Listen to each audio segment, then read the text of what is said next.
Hello Green and Tidiers, I am here with Claire Davey again. Hi. From the UK Declutter Buster Facebook group.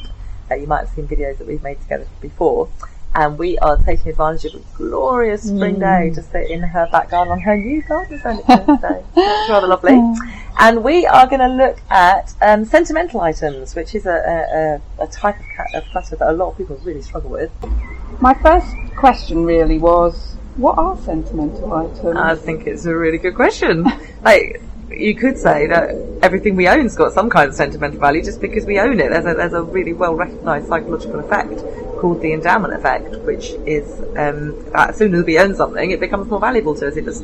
I think I've talked about it on this group before. Actually, they tested it with an experiment where they gave people either a mug or a bar of chocolate and said they were worth the same amount of money, and then they offered them the opposite, and whether you were given the mug or the bar of chocolate, you decide to keep that. Right, like, the first even one though it's that you were, exactly the same value as the other one, because now it's more value, you know, so it becomes more important to you. So, yeah, to some extent, everything's a sentimental item, isn't it? Yeah. And also, it's easy to underestimate how much sentimental stuff you've got. You know, like so I recently made that video course on decluttering or organising sentimental items. When I was making that course, until I started making it, I really thought that I would just have photos, letters, a couple of holiday souvenirs.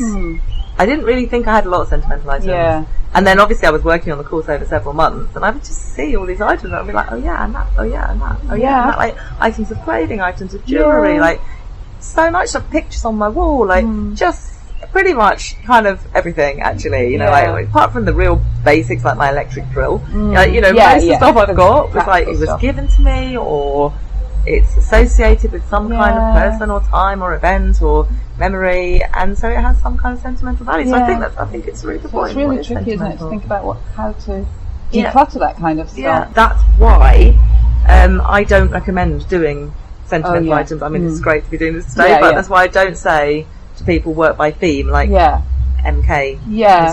She's like very, always very recommends famous. leaving that category to the end, doesn't she?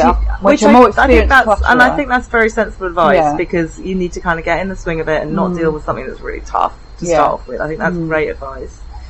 And obviously, like the method works for a lot of people, so I'm not knocking it. Great, get out there and do it. Whatever works for you works.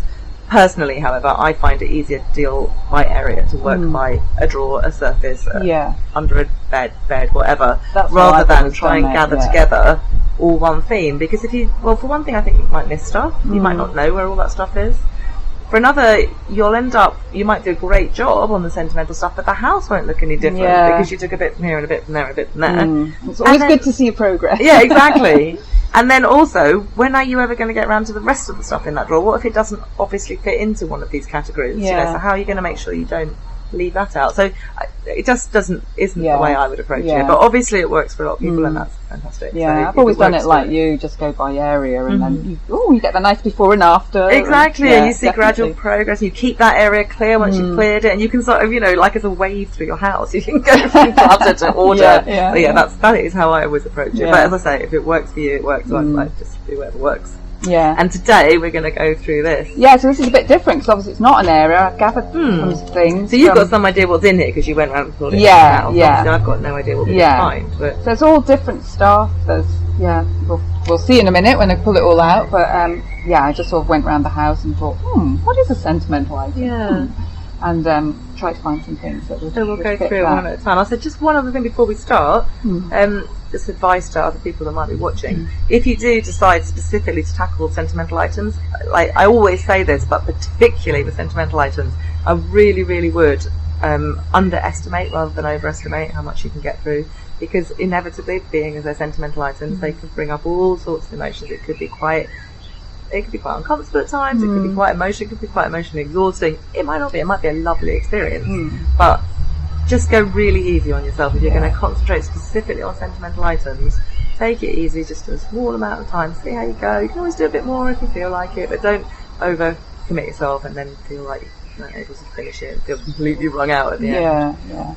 So would we tackle this the same way as any other clutter, with like recycle, bin, I mean, obviously it depends what we find, but I always say to divide it into those categories. So you're gonna, if you take all the stuff that you might ever deal with, it's always going to be keep it here, keep it somewhere else, recycle it or throw it away, there's an action to take in Yeah. relation to it, or you're not sure and you're going to come back to that at the end. Right, And everything okay. falls into one of those categories. Right, okay. So, shall we start? Start. I'll let you take the first. So,